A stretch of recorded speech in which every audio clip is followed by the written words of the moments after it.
Sathya Sai Speaks, Volume 10, Chapter 23, The Crucial Years, Part 2 of 3. Make every work as divine worship. Learn lessons from the sun, moon, the clouds, the sea. All are teachers of the prime importance of discharging one's duty without complaint. Trees distribute their fruits and their shade to everyone, even those who lay the axe with intention to destroy them. Mountains suffer heat, rain, and storm without demur, and are plunged in meditation for ages. Birds do not hoard for years together the wherewithal for food or shelter. They do not lament, for they do not lavish affection on their progeny more than absolutely necessary for their survival. Nature, Prakriti, is your school, your laboratory, the gateway to liberation, and the panorama of God's manifold majesty. Seek to know the lessons it is ready to teach. All things in nature are as Brahman as you are. So any act is divine. Any work is divine worship. Build the mansion of your life on the strong foundation of the faith that all this is Brahman. Monks, sannyasins, heads of mats and monastic organizations preach in an atmosphere surcharged with pomp, pedantry, and publicity. The Vedas insist on the dissolution of the ego. The Quran insists on surrender.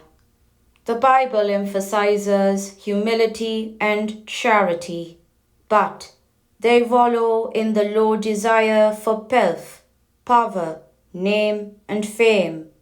They aspire for transient trinkets, tawdry fame, and cheap tinsel glories. What they have to teach is simply this: when you feel you are a jiva, individual being, you are separated from God. When you feel you are a deva, divine, you are one with Him. Seeing the rope as a snake makes you shiver. Seeing it as the rope, you lose fear and start playing with it. It is yours for the grasping. The snake did not arrive or depart. The rope did not arrive or depart. Light appeared and darkness disappeared. Ignorance fled, knowledge dawned, all in a trice. Krishna's delay in responding to Draupadi's call. Call on him who is light. Ignorance and fear, its consequence, disappears. Draupadi had been gambled away by the eldest of her consorts, the renowned Dharmaraja, master of righteousness. Taking mean advantage of her serfdom, the villainous cousins, Duryodhana and Dusasana, drew her by the hair into the Darbar hall and dared lay their demonic hands on her sari, threatening to render her nude before the vast gathering of courtiers. Her lords were present there, witness to this atrocious infamy. In her agony, she did not call upon any of them, though each of them was superior in heroism and valor to the entire gang of vice arrayed against her. She did not rely for her rescue on the heavenly weapons that Arjuna had won from the gods, nor on the mighty mace of Bhima, which could shatter the armored chests of the toughest warriors. She relied on God, not man. She knew that all the 5 brothers, for all their vaunted heroism, were but men. Voluble as women are, especially when in distress, she called upon Krishna using a string of appellations. like Dwarakavasa, Gokulavasa, Gopi Vallabha. When at last Krishna granted her his vision, he had to say that some delay was caused, since she did not call him from her own heart where he was all the time. She said he was the resident of Dwaraka, and so he had to go thither and come hither as fast as he could. Be true to your own truth. Do not imagine that God is residing in Kashi or Rameshwaram or Puttaparthi. Know that He is in your own heart. Evoke Him from there, invoke Him there, and He grants you the vision immediately. I am in your heart, and so your tricks cannot mislead the God you are. You are Sathya Swarupa, the embodiments of truth. That is why I do not address you as, O disciples, O devotees.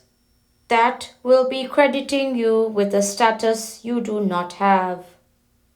I call you as Atma Swarupalara, embodiments of the Atma, which is a correct statement of fact. No experiment can prove this untrue. You must also be made aware of this. You are not Yelaya, Malaya, or Pulaya.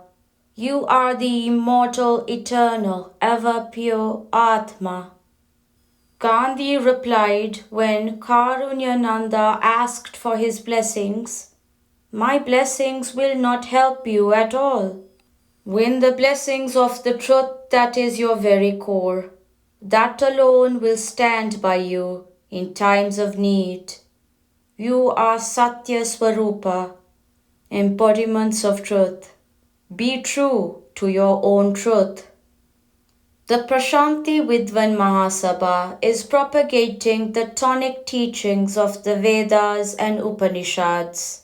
Many hear, but few nurture and nourish. There are some who come to me and ask for Upadesha, instruction, some mantra which they can repeat, and through the vibrations the mantra produces, they hope to break the shackles that seemingly bind them. They tell me they have read the Gita scores of times with all its commentaries.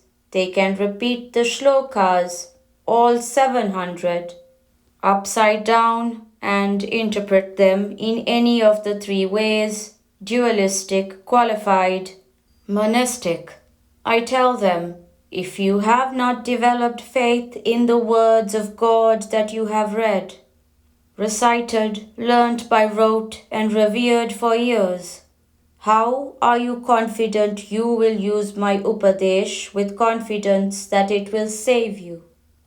I have neither Swadesh, Desh, or Upadesh, this or that type of instruction. The best Guru is the divine in you. The secret of liberation lies not in the mystic formula that is whispered in the ear and rotated in the rosary.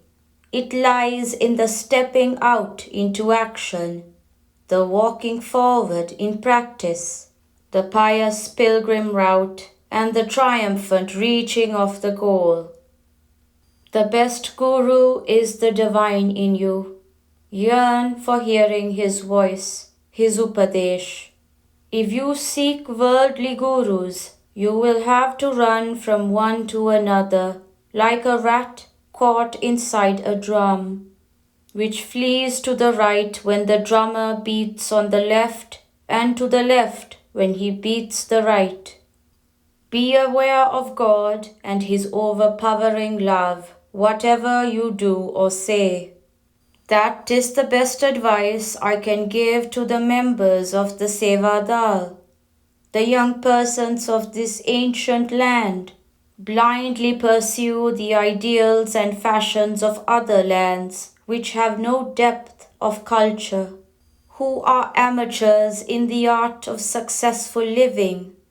Their dress, talk, behavior, conduct, and attitude appear outlandish, strange, and absurd in the background of the culture of Bharat. They cause grief and pain to those who know the worth of the ways they desert. Love of country or culture springs from the love of parents. It is the love you bear them. Their language, their religion, their modes that later blossom into love of the family, the community, the village, the religion, the language, and the soil of the entire country, which sustains all these. End of part 2 of 3. Dasara, Prashanti Nilayam, October 4th, 1970.